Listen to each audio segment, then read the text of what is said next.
she says. He's home. Well, then why can't I see him? I asked her out of patience. 'Cause he's dead, says she.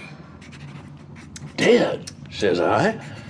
She just nodded her head, not getting a bit excited, but rocking back and forth.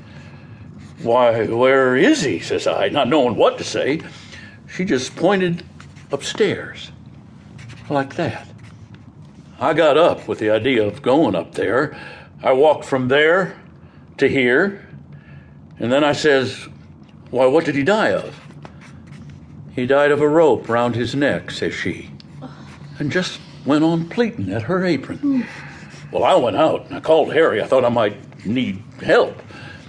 We went upstairs, and there he was, lying. Yeah, I think I'd rather have you go into that upstairs where you can point it all out. Now, just go on now with the rest of the story. Well, my first thought was to get that rope off.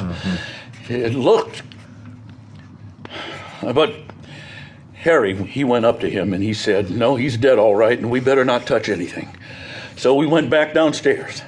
She was still sitting that same way. Has anybody been notified? I asked. No, says she, unconcerned. Who did this, Mrs. Wright, said Harry, and he said it businesslike, and she stopped pleating of her apron. I don't know, she says. You don't know, says Harry. No, says she.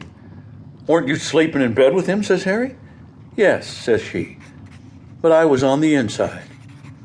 Somebody slipped a rope round his neck and strangled him, and you didn't wake up, says Harry.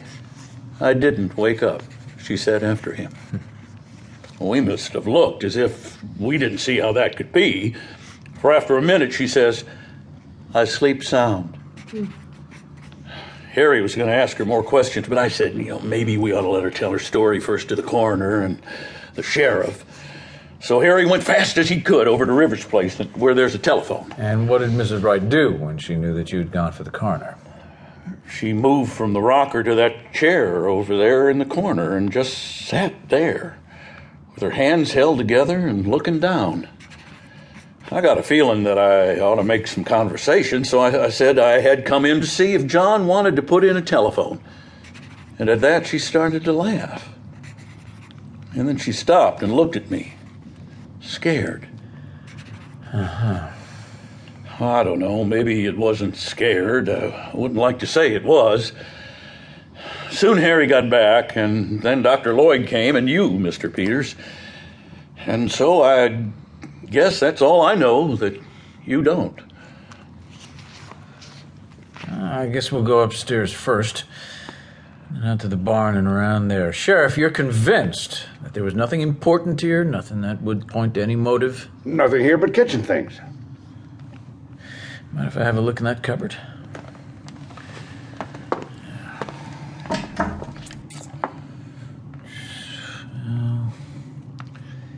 Can't quite see.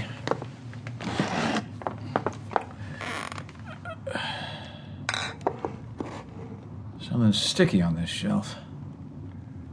Yeah, here's a nice mess. What is it? Oh, her fruit.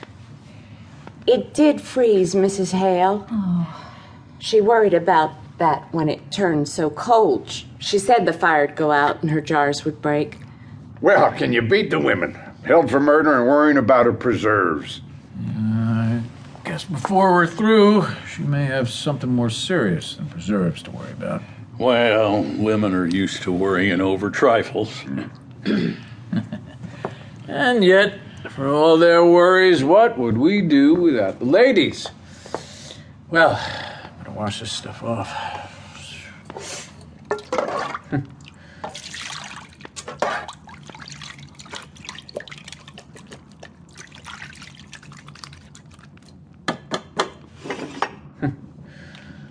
Dirty towels. Not much of a housekeeper, would you say, ladies? There's a great deal of work to be done on a farm. To be sure. And yet, Mrs. Hale, I know there are some Dixon County farmhouses which do not have such roller towels. Those towels get dirty awful quick. Men's hands aren't always as clean as they might be. Ah, loyal to your sex, I see. But you and Mrs. Wright were neighbors. I suppose you were